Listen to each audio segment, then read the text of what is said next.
পাঠাও নিয়ে এলো নতুন চমক। এবার চালু হলো পাঠাও পে। এখন থেকে পাঠাও অ্যাপেই পাবেন ডিজিটাল ওয়ালেটের সব সুবিধা।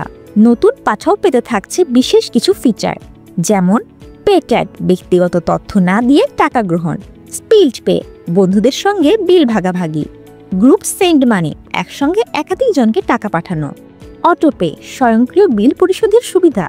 আরও থাকছে Pathao pay card, mutual trust bank আর মাস্টার কার্ডের এই কার্ড দিয়ে দেশ বিদেশে অনলাইন অফলাইন কেনাকাটা, ট্রাভেল বুকিং সবই করা যাবে। কার্ডে থাকছে এনএফসি ট্যাপ অ্যান্ড পে সুবিধা, রিয়েল টাইম ব্যালেন্স সিঙ্কিং এবং এমটিবি এটিএম থেকে ফ্রি ক্যাশ উইথড্র সুবিধা। লঞ্চ অফারে ব্যবহারকারীরা পাবেন সর্বমোট ৩,০০০ টাকার ক্যাশব্যাক, ফুডে ১,০০০ টাকা, কার রাইডে ১,০০০ টাকা, বাইক রাইডে ৫০০ টাকা, পার্সেল সার্ভিসে ৫০০ টাকা। পাঠাও সিও ফাহিম আহমেদ বলেছেন, পাঠাও পে হলো ডিজিটালি ফাইন্যান্স ম্যানেজারের সবচেয়ে সহজ উপায়। আপনার অভিমত জানাতে কমেন্ট করুন। এমন আপডেট পেতে সাবস্ক্রাইব করুন আমাদের চ্যানেলে। ধন্যবাদ।